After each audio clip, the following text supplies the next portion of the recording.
बहुत important topic बात करेंगे, टक्कर सिद्धांत। बेटा अभिक्रिया का टक्कर सिद्धांत, इसको जानने की कोशिश करते हैं आज हम।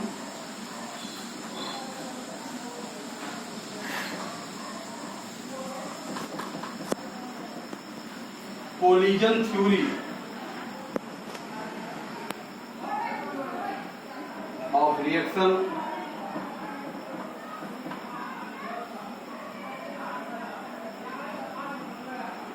देखो बेटा, किसी भी अभिक्रिया को, किसी अभिक्रिया को या उसके वेग को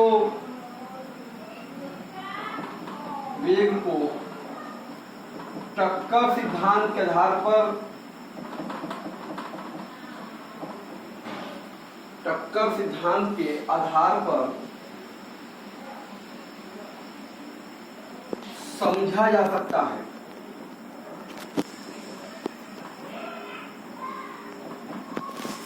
ठीक है बेटा, कि कोई अभिक्रिया कैसे हो रही है या उसका वेग कैसे है, प्रभावित हो रहा है, इसको हम लोग कोलिजन थ्योरी समझा सकते हैं बेटा। इस सिद्धांत के अनुसार ध्यान दीजिएगा बेटा,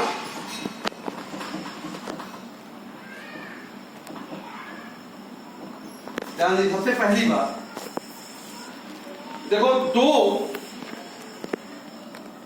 अभिकारी अणुओं के मध्य, देखिए बेटा, दो अभिकारी अणुओं के मध्य अभिक्रिया होने के लिए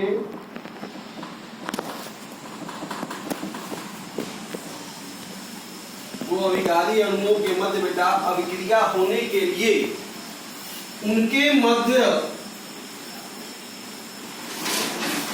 टक्कर होना अनिवार्य है बेटा। ठीक है, दो अभिकारी अणु है, अगर उनके बीच में हम रिएक्शन कराना चाह रहे हैं तो रिएक्शन होने के लिए उनको आपस में टकराना बहुत जरूरी है बेटा, तो टक्कर होना बहुत जरूरी है। दूसरी बात कही जाती है बेटा, देखो अभिकारी अणुओं के मध्य, अभिकारी अणुओं के मध्य बेटा बहुत सारे टक्कर होते हैं, टक्कर होते हैं, परंतु बेटा सभी टक्करों के फलस्वरूप, सभी टक्करों के फलस्वरूप बेटा अभिक्रिया नहीं होती है, अभिक्रिया नहीं होती है बेटा। अभिकारी अणुओं के मध्य बेटा बहुत से टक्कर होते हैं, परंतु जरूरी नहीं है कि सभी टक्करों के फलस्वरूप अभिक्रिया हो। तो बेटा हम कहते हैं अभिकारी अणुओं के बेटा जिन टक्करों के फलस्वरूप, जिन टक्करों के फलस्वरूप बेटा अभिक्रिया होती है, अभिक्रिया होती है बेटा अभिकारी अणुओं के जिन टक्करों के फलस्वरूप, ठीक है, अभिक्रिया होती है, उन्हें या उन टक्करों को बेटा, उन टक्करों को प्रभावी टक्कर कहते हैं, इफेक्टिव कोलिजन। ठीक है, प्रभावी टक्कर कहते हैं। तो कहने का अभिप्राय बेटा अभिकारी अणुओं के मध्य बहुत से टक्कर हो रहे हैं, लगातार टक्कर हो रहे हैं, तो लेकिन जरूरी नहीं सभी टक्करों से अभिक्रिया हो, तो जिन टक्करों के फलस्वरूप अभिक्रियाएं होती हैं या उत्पाद बनते हैं बेटा, तो उसी को टक्कर को हम क्या कहते हैं, प्रभावी टक्कर कहते हैं बेटा।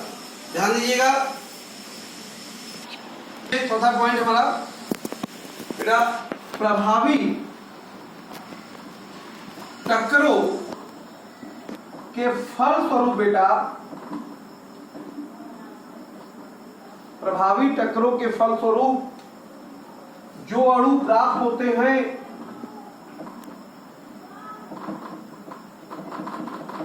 बेटा वे सक्रिय अणु कहलाते हैं। सक्रिय अणु कहलाते हैं बेटा। तो हम कह सकते हैं बेटा सक्रिय अणु जो होते हैं एक्चुअल में, सक्रिय अणु बेटा वे अणु हैं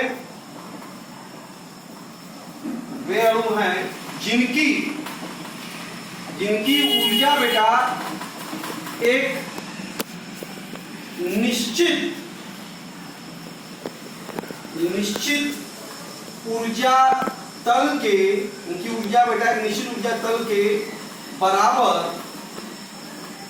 या उससे अधिक होती है बेटा, जिसे बेटा देहली ऊर्जा कहलाती है। देहली ऊर्जा थ्रेशोल्ड एनर्जी कहते हैं बेटा। कहने का मतलब सक्रिय अणु है, उनके पास वास्तव में एक निश्चित ऊर्जा का तल होता है। ठीक है बेटा, जो हमारे एक्टिव हमारे मॉलिक्यूल है उनके पास एक निश्चित ऊर्जा का तल है, वास्तव में उससे अधिक भी हो सकती है ऊर्जा, तो वो ऊर्जा कहलाएगी क्या उसकी बेटा देहली ऊर्जा कहलाएगी। तो हम कह सकते हैं बेटा, तो यहां से अगर हम बात करें तो ध्यान दीजिए, अगर अभिक्रिया के ये देखो, अगर ये ऊर्जा में और अभिक्रिया के प्रसार में प्रोग्रेसिव रिएक्शन के प्रसार में ग्राफ खींचा जाए तो ध्यान दीजिए बेटा, ये अगर हमें इस तरह से ग्राफ मिलता है, ध्यान दो,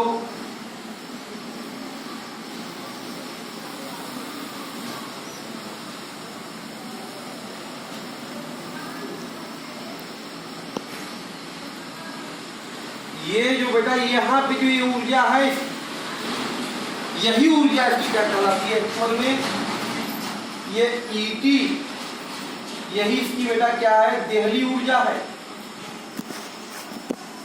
क्या है, देहली ऊर्जा है। ठीक है, और ये जो ऊर्जा आप देख रहे हैं,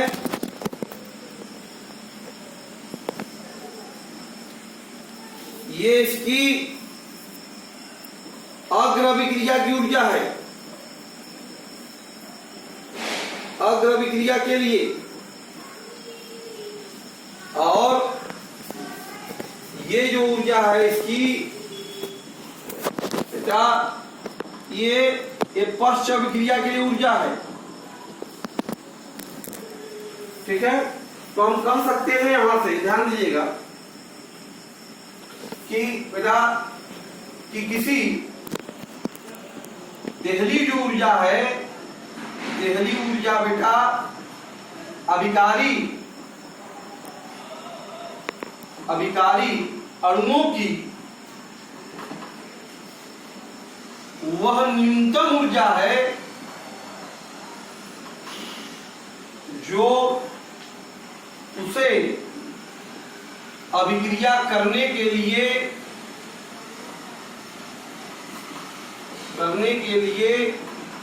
प्रेरित करती। क्या करती है बेटा, प्रेरित करती है। तो भाई अभिकारी अणुओं में एक न्यूनतम ऊर्जा होती है वास्तव में, जो उसको रिएक्शन में आगे बढ़ने के लिए, उत्पाद बनाने के लिए, अभिक्रिया करने के लिए क्या करेगी, प्रेरित करेगी। वो उसकी क्या कहलाएगी बेटा, देहली ऊर्जा कहलाएगी। ठीक है, अगला जो पॉइंट आता है बेटा इसमें ध्यान दीजिएगा,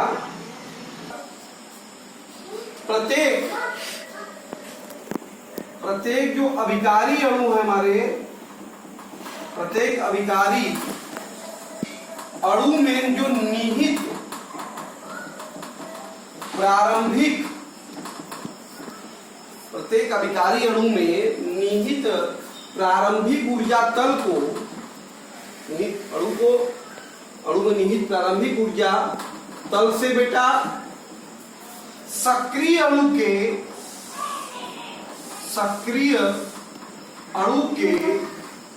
देहली ऊर्जा तल तक प्रारंभिक एनर्जी लेवल पे है। अब उसको कहां पे, सक्रिय अणु के देहली एनर्जी का जो लेवल है यहां से यहां तक, ठीक है। बेटा किसी भी अभिकारी अणु में निहित जो प्रारंभिक ऊर्जा का तल, इसे मान लीजिए किसी भी पदार्थ का प्रारंभिक एनर्जी लेवल है, ठीक है। फिर उसे कहां ले जाना है, सक्रिय अणु के देहली ऊर्जा का तल, ये देखिए थ्रेशोल्ड एनर्जी लेवल, देहली ऊर्जा के तल तक ले जाने में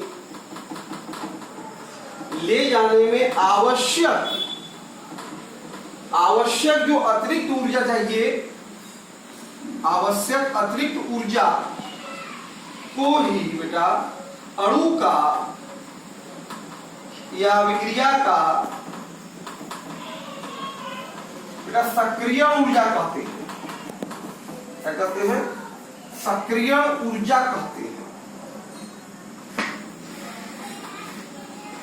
तो कहने का कॉन्सेप्ट है बेटा कि किसी भी अणु के अंदर अपनी प्रारंभिक एनर्जी लेवल होती है, उस एनर्जी लेवल से इसको क्या करेंगे, थ्रेशोल्ड एनर्जी तक ले जाने के लिए जो ऊर्जा की आवश्यकता होगी, आवश्यक एनर्जी चाहिए, वही उसका क्या कहलाएगा बेटा, आपका सक्रिय ऊर्जा कहलाएगा। क्या कहलाएगा, एक्टिवेटेड एनर्जी, एक्टिवेशन एनर्जी बेटा, ठीक है। अतः हम कह सकते हैं अर्थात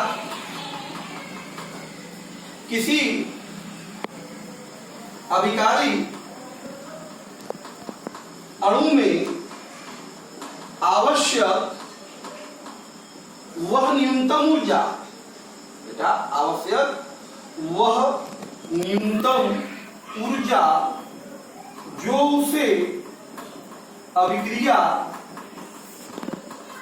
करने के लिए उत्प्रेरित करे, या किसी भी रासायनिक अभिक्रिया में होने के लिए इसके अंदर आवश्यक ऊर्जा के अतिरिक्त एक आवश्यक न्यूनतम ऊर्जा होना आवश्यक है, ठीक है। तो किसी भी अभिकारक अणु में आवश्यक वह न्यूनतम ऊर्जा जो उसे अभिक्रिया करने के लिए क्या करे, उत्प्रेरित करे, उसे बेटा उसकी सक्रिय ऊर्जा कहते हैं। सक्रिय ऊर्जा कहते हैं बेटा, रोसी क्या कहलाएगी, सक्रिय ऊर्जा कहलाएगी बेटा। जैसे हम बात करें यहाँ पे, हम जो ग्राफ में दिखा रहे हैं बेटा, ये अगर अभिकारक है, ध्यान दीजिए, ये अभिकारक है तो बेटा ये इसकी प्रारंभिक एनर्जी लेवल होगी। यहां से यहां तक ले जाने में जो ये फॉरवर्ड रिएक्शन की जो है ये एक्चुअल में ये है, ये अग्र अभिक्रिया का मतलब अभिकारक के लिए ये सक्रिय ऊर्जा है। और उसी प्रकार से बेटा ये उत्पाद है जो ये प्रारंभिक लेवल से यहां तक का जो होगा फॉरवर्ड, बाकी जो बैकवर्ड जो रिएक्शन है, पश्चिसा है, ये एक्चुअल में प्रोडक्ट के लिए सक्रिय ऊर्जा होगा, ठीक है। तो हमेशा प्रारंभिक लेवल से जो मैक्सिमम लेवल है जहां बैक्टीरियल कॉम्प्लेक्स यहाँ पे संकर बनता है, उसके बाद बताते हैं आपको हम। तो यहाँ देहली ऊर्जा तक ले जाने में, ये प्रारंभिक एनर्जी से थ्रेशोल्ड एनर्जी ले जाने में जो एनर्जी चाहिए, जितनी एनर्जी पाकर यहाँ से यहाँ तक चला जाए, तो प्रोडक्ट में कन्वर्ट होने लगे, तो वही क्या कहलाएगा उसका बेटा, देहली ऊर्जा, सक्रिय ऊर्जा कहलाएगा। अतः हम कह सकते हैं कि सक्रिय ऊर्जा बराबर, देखिए बेटा, सक्रिय ऊर्जा बराबर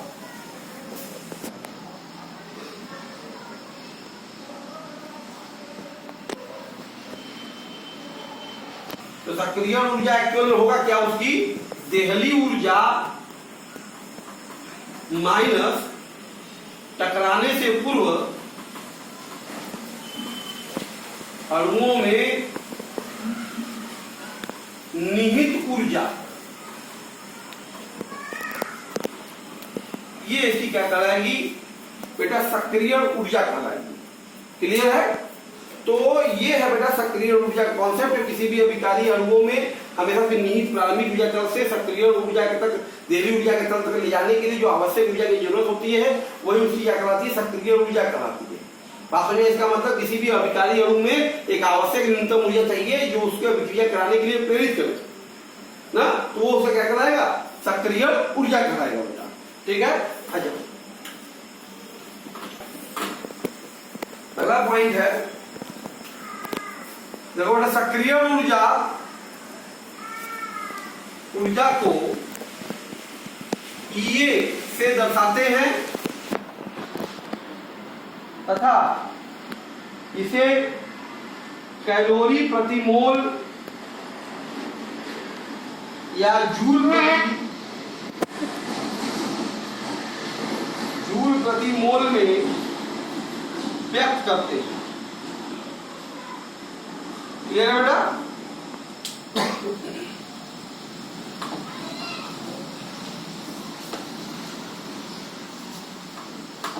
अणुओं को सक्रिय ऊर्जा जो होता है बेटा, ऊर्जा वो टकराने के पश्चात ही प्राप्त होता है। ठीक है, बिना टक्कर के सक्रिय ऊर्जा उनमें अंदर इजाफा नहीं होगी बेटा। जब टक्कर करेंगे तभी उन टक्कर से फलस्वरूप उनके सक्रिय ऊर्जा क्या होती है, प्राप्त होती है। ध्यान दीजिएगा बेटा, जो धानु प्रेरक होते हैं, धानु प्रेरक बेटा अभिकारी अणुओं के सक्रिय ऊर्जा का मान बेटा घटा देते हैं या कम कर देते हैं। ठीक है बेटा, देखिए बेटा किसी भी अभिक्रिया का सक्रिय ऊर्जा स्थिर ताप पर बेटा स्थिर व निश्चित होता है। किसी भी अभिक्रिया का सक्रिय ऊर्जा का मान बेटा स्थिर ताप पर स्थिर व निश्चित होता है तथा सक्रिय ऊर्जा का मान बेटा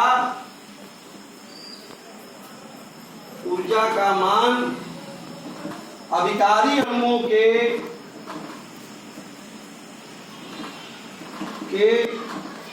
सांद्रता पर निर्भर नहीं करता है। तो किसी भी अभिक्रिया का सक्रिय ऊर्जा है केवल स्थिर ताप पर क्या होगा, स्थिर और निश्चित होगा, और अभिकारी अणुओं की सांद्रता पर इसका मान एकदम निर्भर नहीं करता है बेटा। क्लियर है?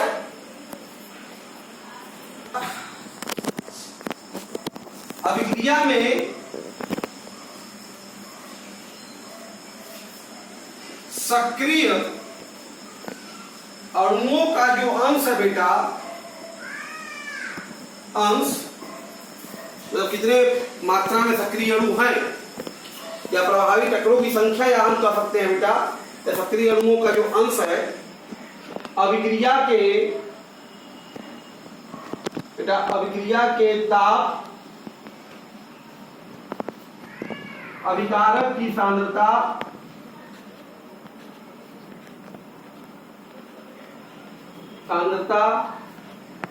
तथा प्रभावी टक्करों की संख्या पर निर्भर तो करती ही है, साथ ही साथ बेटा,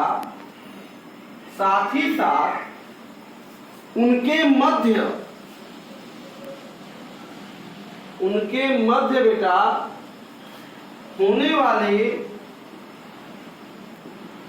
टक्करों के अभिविन्यास पर भी निर्भर करती है।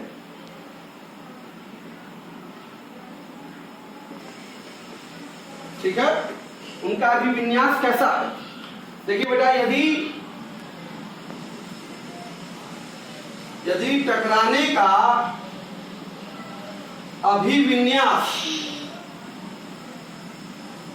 उचित है उचित है तो उनके प्रभावी टक्कर के फलस्वरूप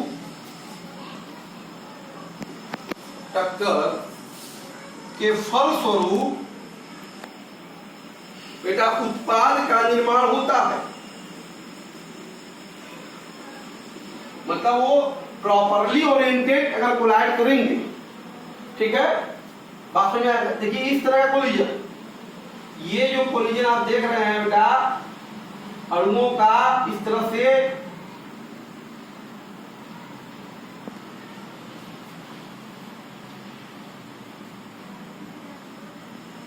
ये जो कोलिजन आप देख रहे हैं बेटा इसे कहते हैं प्रॉपर ओरिएंटेड कोलिजन,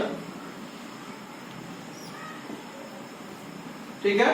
ये उचित अभिविन्यासित टक्कर है। इस दिशा में अगर टकराएंगे तो बेटा यहां पे क्या होगा, उत्पाद का निर्माण होगा। इस तरह से उत्पाद का निर्माण होगा। और यदि बेटा अनुचित अभिविन्यास में टकराते हैं तो उत्पाद का निर्माण नहीं होगा।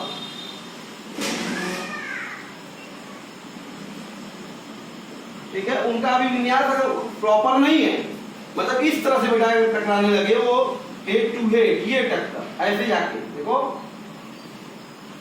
ये प्रॉपर नहीं है, इस तरह से टकरा रहे हैं अगर ये अनुचित अभिविन्यास है।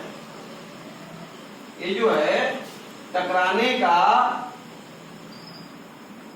प्रॉपर ओरिएंटेशन नहीं है, इम्प्रॉपर ओरिएंटेशन कोलिजन है, तो इसके द्वारा उत्पाद नहीं बनता है।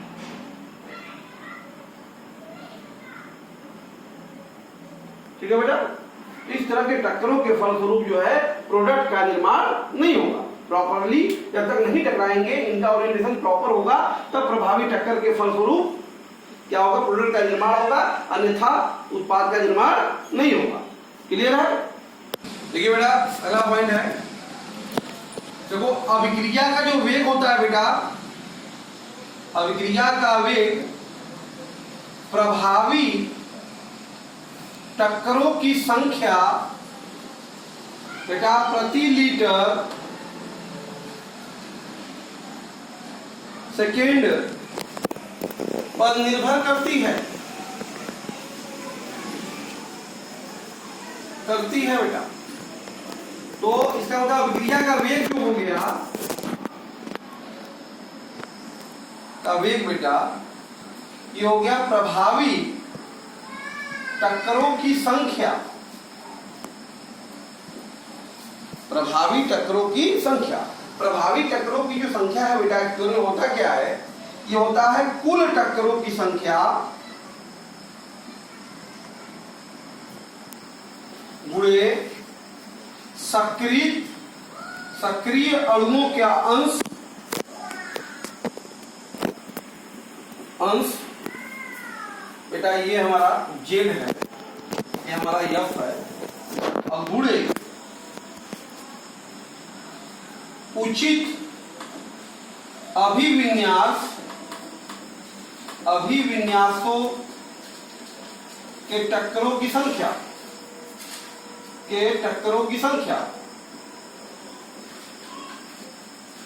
P। इसका मतलब क्रिया का वेग एक्चुअल में हो गया बेटा जेड एफ इंटू पी। ठीक है, अच्छा सक्रिय अणुओं का जो अंश होता है बेटा, अणुओं का अंश एक्चुअल में बेटा ई के पावर माइनस ई अपान आर टी होता है। तो यहां से हम पाएंगे बेटा जो वेग स्थिरांक k है, एक्चुअल में इसकी वैल्यू हो जाती है पी जेड इंटू ई के पावर माइनस ई अपान आर टी। ठीक है, अगर इसकी तुलना बेटा हम आरएनए समीकरण से कर दे, इसकी तुलना आरएनए समीकरण से अगर हम कर दे रहे हैं, ध्यान दीजिएगा, समीकरण से अगर हम तुलना करें इसका,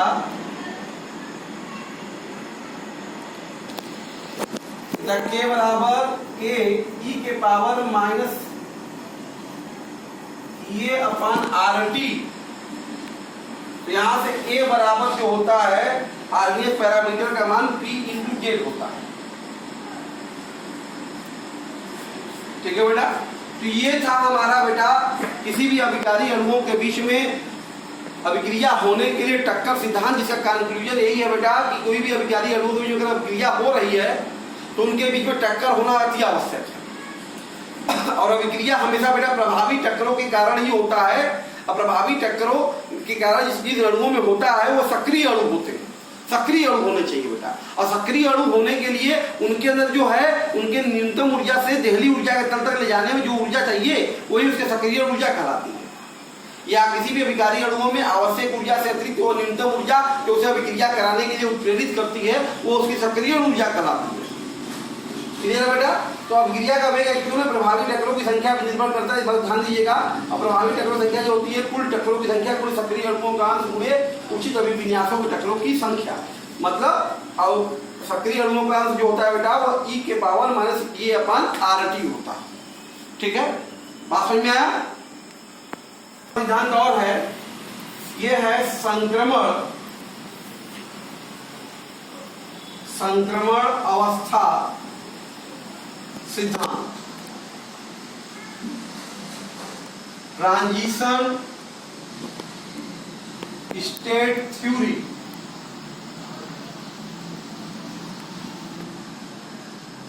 देखो बेटा, इस सिद्धांत के अनुसार सबसे पहली पॉइंट जो है, देखो किसी भी अभिक्रिया की जो सक्रिय ऊर्जा है, अभिक्रिया की सक्रिय ऊर्जा से निम्न जानकारी या निम्न तथ्य स्पष्ट होते हैं। सक्रिय ऊर्जा से हमें क्या जानकारी प्राप्त होगी बेटा, पहले इसको जानने की कोशिश करें। सबसे पहला पॉइंट देखो बेटा, जिन अभिक्रिया के लिए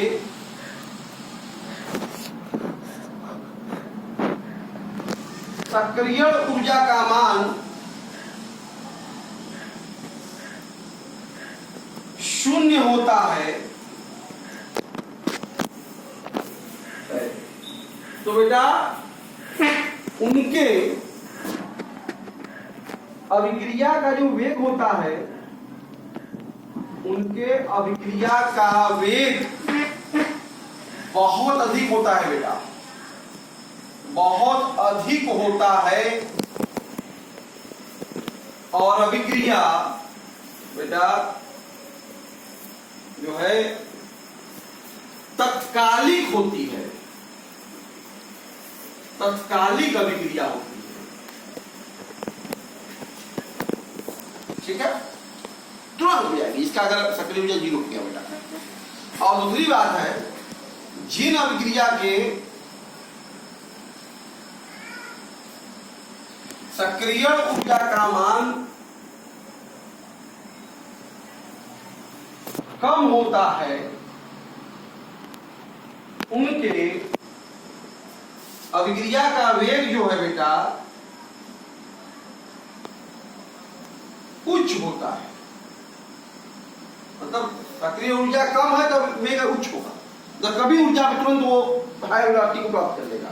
ठीक है, अभिक्रिया का वेग उच्च होता है, अर्थात बेटा अभिक्रियाएं जो होती है तीव्र होती है। अभिक्रियाएं जो होती हैं वो क्या होती हैं? तीव्र होती है। ठीक है, तीसरी बात अगर बेटा, अगर जिन अभिक्रियाओं के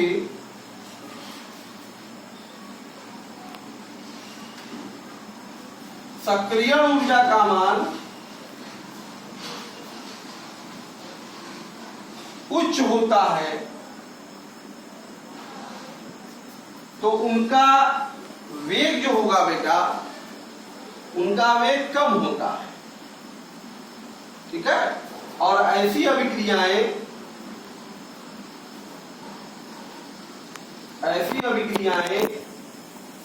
जो होती है बेटा मंद होती है। क्या होती है? मंद होती है। ठीक है बेटा, अभिक्रिया का जो सक्रिय ऊर्जा है बेटा,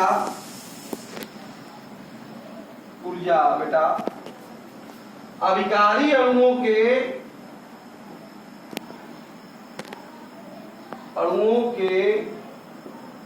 टूटने वाले रासायनिक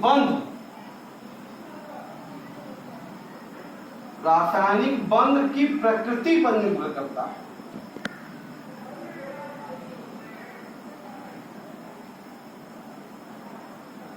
कि कैसा नेचर है बॉन्ड का, बंध की प्रकृति पर निर्भर करता है बेटा, तथा यह अभिकारक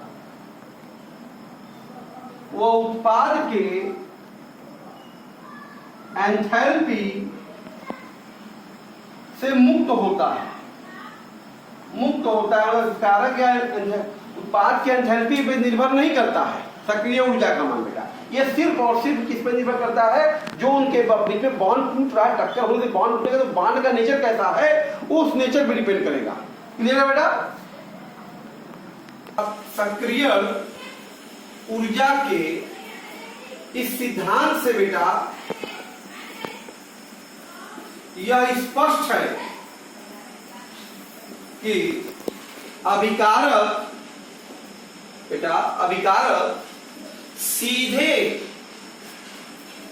सीधे उत्पाद में परिवर्तित नहीं होता है। तब सीधे अभिकारक जो है डायरेक्ट उत्पाद नहीं बनाता है। एक्चुअली होता क्या बेटा, अभिकारक पहले जो है सर्वप्रथम अभिकारक जो है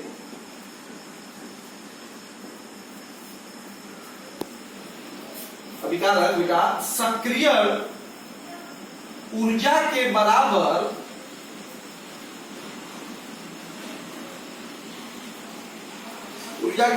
बेटा ऊर्जा का अवशोषण करके बेटा सक्रिय संकुल का निर्माण करता है। सक्रिय संकुल बेटा एक्टिवेटेड कॉम्प्लेक्स,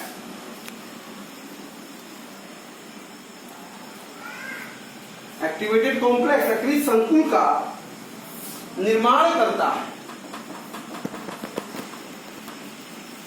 फिर बेटा उत्पाद का निर्माण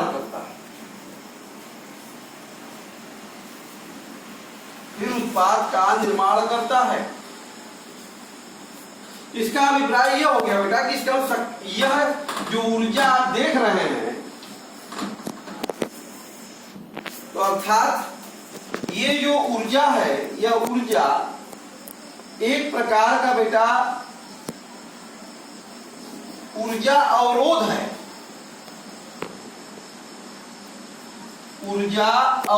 एनर्जी बैरियर। इसका मतलब अभिक्रिया को होने के लिए अभिकारी अणु को इस बैरियर को पार करना पड़ेगा। तो सक्रिय ऊर्जा जो है सक्रिय अंश पे, अतः अभिक्रिया होने के लिए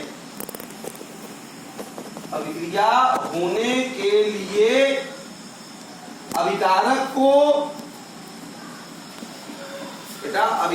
को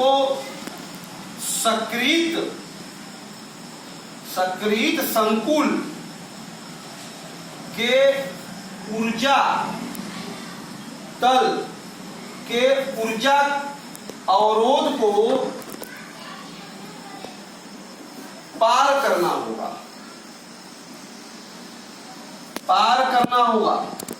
जब तक उस लेवल को पार नहीं करेंगे अभिकारी अणु, तब तक वो प्रोडक्ट का निर्माण नहीं कर सकते।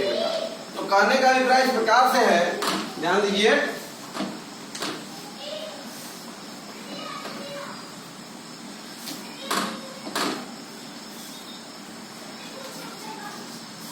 ये वही बात फिर से आ गई हमारे पास। ये रिएक्शन प्रोग्रेस है, ये एनर्जी है बेटा। अगर यहां से ये जा रहा है ये जो आप देख रहे हैं बेटा ना, ये जो अवस्था है, जो इसकी ईटी आप देख रहे हैं, देहली ऊर्जा का जो स्तर है, तो यहां पे जो यही इसका सक्रिय संकुल है, संकुल। ये जो एनर्जी बैरियर पार करना अनिवार्य है हर अणु को, हर अणु को। जब तक अभिकारी अणु या विकारक है बेटा, ये क्या है, ये अभिकारक की ऊर्जा, जब तक इसकी ऊर्जा के अंदर वह अतिरिक्त ऊर्जा नहीं होगी, बात समझ रहा है, तो ये इसलिए ये होना जरूरी है। यहां से यहां तक जो हो गया बेटा, ये EAR हो गया, ये एनर्जी लेवल को पार करना जरूरी है, बात समझ रहा। तो ये अतिरिक्त ऊर्जा EAR के अलावा, ये EAR तो सब में है, प्राथमिक एनर्जी लेवल, इसके अलावा ये एक्सेस एनर्जी होना चाहिए जो इसको क्या करे, पार कर सके। तो ये पार करेगा सक्रिय संकुल को, तब जाके क्या होगा, ये इस तरह से उत्पाद, ये उत्पाद का प्रोडक्ट का निर्माण करेगा बेटा, ठीक है। तो ये इसका कॉन्सेप्ट है, क्लियर है बेटा। जो सक्रिय संकुल होता है बेटा, वह अभिकारी अणुओं के साथ सदैव साम्य में रहता है बेटा, इसमें रहता है साम्य में। सक्रिय अणु अभिकारक एक्टिवेटेड जो कॉम्प्लेक्स है, रिएक्टेंट और बेटा ये एक्टिवेटेड जो कॉम्प्लेक्स है, इनके बीच में हमेशा साम्य बना रहता है, ठीक है। ये एनर्जी लेवल जैसे ही इसको क्रॉस करेगा, प्रोडक्ट का निर्माण कर लेगा, नहीं तो प्रोडक्ट नहीं बनाएगा बेटा, क्लियर है। और सबसे बड़ी बात है बेटा, अभिक्रिया का जो वेग भी है, अभिक्रिया का वेग, ये सक्रिय संक्रमण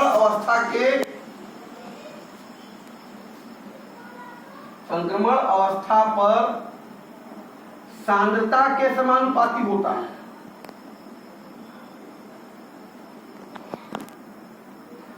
तो संक्रमण अवस्था में ट्रांजिशन स्टेट है, यहाँ पे एक्टिवेटेड कॉम्प्लेक्स बन रहा है, इस समय जो इतनी अधिक से अधिक सांद्रता होगी अभिकारक की, जितने अधिक मात्रा में विकारक अणु इस अवस्था में पहुंच सकेंगे, उतना ही ज्यादा क्या होगा, अभिक्रिया का वेग होगा, मतलब उतनी ज्यादा प्रोडक्ट हमारा फॉर्मेशन होगा बेटा। इसका मतलब करते हैं अभिक्रिया का जो वेग है, खास तौर पे संक्रमण अवस्था पे सांद्रता पर क्या करता है, समानुपाती होता है, क्लियर है बेटा। भी अभिक्रिया की, किसी भी अभिक्रिया की जो ऊर्जा है या एंथैल्पी परिवर्तन डेल्टा H, वो एक्चुअल में E product minus E reactant होता है, या आप कह सकते हैं बेटा EA प्रोडक्ट, उत्पाद की सक्रिय ऊर्जा माइनस EA ऑफ रिएक्टेंट, इनके डिफरेंस के बराबर होगा, ठीक है। अच्छा, आपको पता है अभिक्रियाएं हमारे दो प्रकार की होती हैं। अभिक्रियाएं जो होती है बेटा, दो प्रकार की होती हैं। एक होता है उष्मा शोषी अभिक्रिया बेटा, एंडोथर्मिक अभिक्रिया, इसमें ऊर्जा क्या अवशोषित होती है, तो जिसके लिए डेल्टा H पॉजिटिव हो, मतलब EP ग्रेटर देन ER, जहां पर EP का मान ER से ज्यादा हो, जहां EP ज्यादा होगा ER से बेटा, तो वहां अवस्था में क्या होगा, डेल्टा H ज्यादा होगा। और इसी प्रकार से एक होता है उष्मा क्षेपी अभिक्रिया, ठीक है। तो यहाँ पे क्या होगा, जब डेल्टा H क्या होगा, लेस देन 0 होगा, माइनस में होगा, तो ऐसी अभिक्रियाओं के लिए बेटा EP जो होता है वो लेस देन होता है ER से, जिसको हम ग्राफ के द्वारा भी देख सकते हैं बेटा, ओके। यहाँ रिएक्शन प्रोग्रेस है, देखो बेटा इस तरह से ये अभिकारक गया, और इस सक्रिय संपर्क में जाके ये इस तरह से ये अभिकारक, ये इस तरह से उत्पाद का निर्माण करता है। ये अभिक्रिया है। तो यहाँ पे अगर हम देखें तो बेटा ये तो हो गया इसका सक्रिय संकुल, एक्टिवेटेड कॉम्प्लेक्स होगा, ठीक है। ये हो गया ईटी, ठीक है। ये जो एनर्जी हो गया बेटा ये कहलाएगा ईआर, ठीक है। और ये एनर्जी आप देखिए ये कहलाएगा ईपी। ग्राफ से आप देखिए क्लियर है कि ईपी जो है ग्रेटर देन है ईआर के, ईपी ज्यादा है ईआर से। और बेटा ये जो एनर्जी आप देख रहे हैं ये कहलाएगा, ये फॉरवर्ड रिएक्शन के लिए है, ये ई ए फॉरवर्ड अग्रम क्रिया के लिए सक्रिय ऊर्जा का मान है। और यहां पर आप जो देख रहे हैं यह ई ए और किसके लिए है, बैकवर्ड के लिए, पश्चिम क्रिया का उत्पाद की सक्रिय ऊर्जा है। बात समझ आ रहा है बेटा। यहां से ईपी ग्रेटर देन ईआर, तो ईपी जब ज्यादा होगा तो ऐसी स्थिति में क्या होगा, डेल्टा एच क्या होगा, पॉजिटिव होगा। ये जो ग्राफ होगा बेटा ये किसके लिए ग्राफ बनाया गया है, ये उष्मा शोषी किस अभिक्रिया ग्राफ है बेटा, उष्मा शोषी अभिक्रिया ग्राफ है। इंडोथर्मिक रिएक्शन के लिए ग्राफ प्लॉट किया गया है, ठीक है बेटा। इसी प्रकार से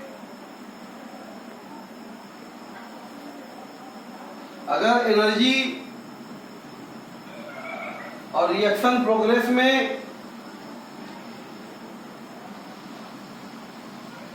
ग्राफ प्लॉट करें बेटा, ध्यान दीजिए किस तरह से हमें ग्राफ मिल रहा है।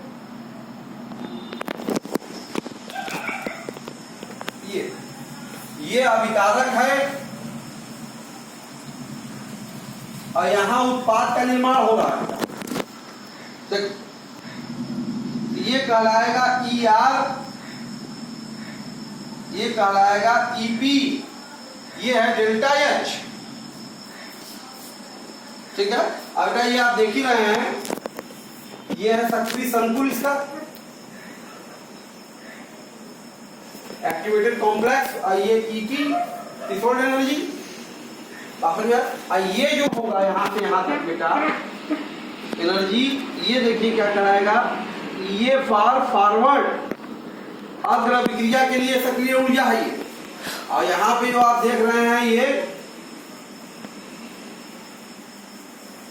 बेटा ये फॉर बैकवर्ड उत्पाद के लिए सक्रिय ऊर्जा है ये। तो आप ग्राफ से यहां देख रहे हैं आप कि ईपी जो है बेटा वो छोटा है ईआर से, इसलिए डेल्टा एच यहाँ पे क्या होगा, वो माइनस में होगा। इसलिए ये जो ग्राफ है बेटा किसके लिए है, उष्मा